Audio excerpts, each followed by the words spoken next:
Hello students, मैं SS Chandrawat स्वागत करता हूं आप सभी का विनायक एजुकेशन ग्रुप के इस ऐप के ऊपर, जहां आपके सामने फिर से लेकर हाजिर हो चुका हूं 12th क्लास केमिस्ट्री। और इस 12th क्लास केमिस्ट्री के अंदर अपन चर्चा कर रहे हैं प्यारे विद्यार्थियों, लेसन 16 त्रिविम रसायन स्टीरियो केमिस्ट्री से संबंधित, जो बिल्कुल समाप्ति के कगार पर है। आज बिल्कुल पूरी तरह से इसको समाप्त अपन कर देंगे। प्यारे विद्यार्थियों, जो विद्यार्थी यहाँ पर नए हैं वो पिछले सेशन को जाकर जरूर देख लें, ताकि आपको सारी विषय वस्तु बिल्कुल समझ में आ जाए। प्यारे विद्यार्थियों, पर चर्चा कर रहे हैं स्वरूपण समावता के बारे में। और मैंने आपको पिछले वीडियो के अंदर बताया है वलय तंत्र में स्वरूपण, यानी कि स्वरूपण समावता वलय युक्त यौगिकों के द्वारा कैसे प्रदर्शित की जाएगी, जिसके अंदर वलय पाई जाएगी, जिसके अंदर रिंग पाई जाएगी, उन वलय युक्त यौगिकों के द्वारा ये कैसे प्रदर्शित की जाएगी, इसके बारे में अपन यहाँ पर बात कर लेते हैं। तो देखो, पिछले सेशन में मैंने आपको बताया था कि वलय युक्त यौगिकों में उदाहरण के रूप में मुख्यतः अपन लेते हैं साइक्लोहेक्सेन को। साइक्लोहेक्सेन जो होता है ना, इस साइक्लोहेक्सेन की संरचना के आधार पर अपन उसके अंदर स्वरूपण समावता के बारे में बात करते हैं, या वलय युक्त यौगिकों में स्वरूपण समावता के बारे में बात करते हैं। अब मैंने आपको बताया था कि साइक्लोहेक्सेन के अंदर स्वरूपण समावयवियों की बात करें तो मुख्यतः दो स्वरूपण समावयवी ध्यान रखने हैं। एक होता है कुर्सी स्वरूप और एक होता है नौका स्वरूप, ठीक है ना। इसके बारे में अपन को बात करनी है। अब उसी वलय तंत्र में स्वरूपण वाले टॉपिक को अपन आगे बढ़ाएं तो देखो, सबसे पहले 1918 में एक वैज्ञानिक हुए हैं मोर। क्या नाम है उनका? मोर नाम है भाई, ध्यान रखेंगे। तो एक वैज्ञानिक जो है मोर हैं, इन्होंने 1918 में सबसे पहले ये बताया था कि साइक्लोहेक्सेन के कुर्सी व नौका दो स्वरूप होते हैं। यानी कि अभी तक मैंने आपको क्या बताया है कि साइक्लोहेक्सेन जो है उसके दो स्वरूप हो सकते हैं, दो स्वरूपण समावयवी हो सकते हैं। उसमें एक तो था कुर्सी स्वरूप और एक था नौका स्वरूप। अब बात करते हैं अपन यहाँ पर कि इसके बारे में सबसे पहले बताया किसने, तो मैंने आपको आज ये बता दिया है कि ये मोर के द्वारा 1918 में बताया गया था कि साइक्लोहेक्सेन के दो समावयवी होंगे, एक होगा आपका कुर्सी स्वरूप और एक होगा आपका नौका स्वरूप। अब बात करते हैं इन दोनों के बारे में। तो देखो, इन दोनों में ही ऊर्जा अंतर बहुत कम होता है। मैंने आप लोगों को पहले ही बता दिया है कि स्वरूपण समावयवी चाहे कोई से भी आप लोग बनाओ, उनमें ऊर्जा अंतर बहुत कम होता है। यहाँ पर भी बहुत कम होगा, और ऊर्जा अंतर होता है 6 से 7 किलो कैलोरी प्रति मोल होता है। और इतनी कम ऊर्जा अंतर होने के कारण कमरे के तापमान पर ये समावयवी एक दूसरे में लगातार परिवर्तित होते रहते हैं। तो कमरे के तापमान पर ये समावयवी जो होते हैं ये एक दूसरे में आसानी से अंतर परिवर्तित होते रहते हैं। इनमें कुर्सी स्वरूप की बात करें, ध्यान रखेंगे मैंने दो स्वरूप आपको बताए हैं, कुर्सी स्वरूप और आपका नौका स्वरूप। इन दो के बारे में मैंने आपको बात की है। तो मैंने आप लोगों को यहाँ पर बताया है, क्या बता रहा हूँ मैं आपको, कि इसमें कुर्सी और नौका में जो कुर्सी स्वरूप होता है ना, वो अधिक स्थायी होता है।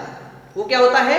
अधिक स्थायी होता है, जो आंतरिक या सांतरिक स्वरूप होता है। तो मैंने आप लोगों को बताया था, देखो मैंने आपको एथेन का स्वरूपण समावयवी बताए, तो उसमें आपने पढ़े थे ग्रसित व सांतरिक दो प्रकार के। तो मैंने वहां पर क्या बताया था आपको कि ग्रसित कम स्थायी होता है और सांतरिक ज्यादा स्थायी होता है। क्यों होता है ऐसा?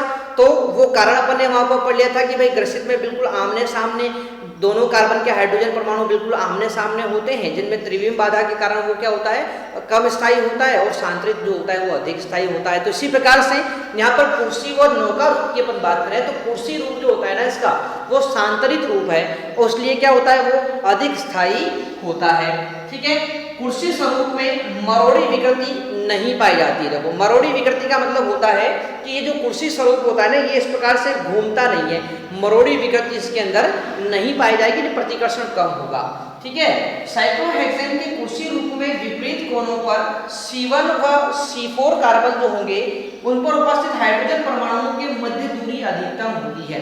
यानी कि कुर्सी स्वरूप में जो पहला और चौथा, इन दो कार्बनों के मध्य जो हाइड्रोजन परमाणु जुड़े हुए हैं इन दोनों कार्बनों पर, उन हाइड्रोजन परमाणुओं में दूरी क्या होती है?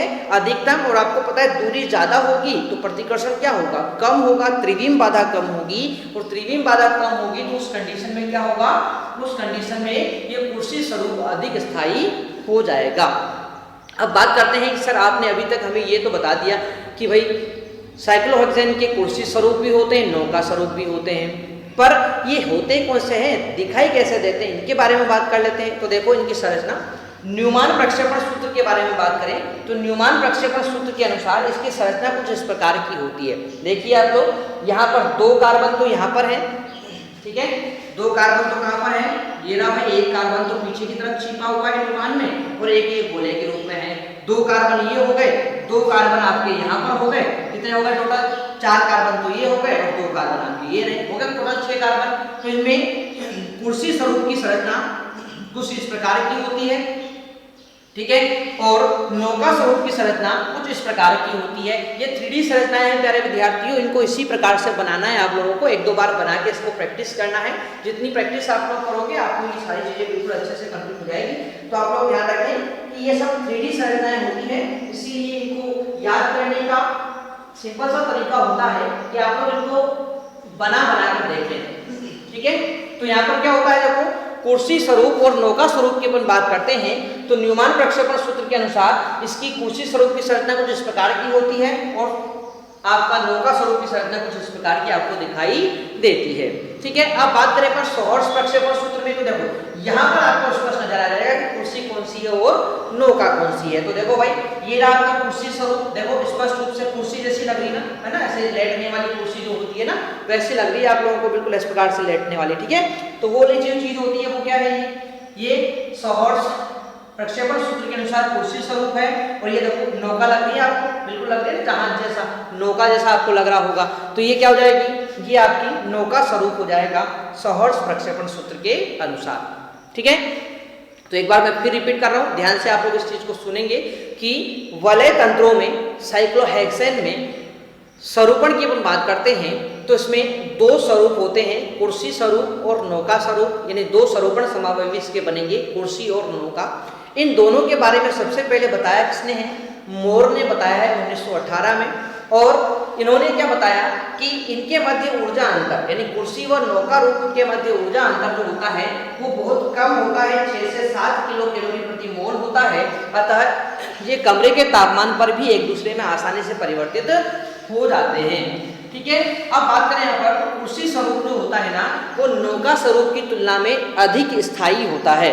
नौका की तुलना में कुर्सी वाला क्या होगा, अधिक स्थायी होगा। पूछा जाए कि सर कारण क्या है इसका, तो एक कारण तो मैंने आपको बता दिया कि ये आंतरिक या सांतरिक स्वरूप है, इसलिए ये क्या होता है, अधिक स्थायी होता है। इसके अलावा बात करें तो कुर्सी स्वरूप जो होती है इसमें मरोड़ी विकृति नहीं पाई जाती है, मरोड़ी विकृति से ये मुक्त होता है क्योंकि यहाँ पर कोई प्रतिकर्षण नहीं है।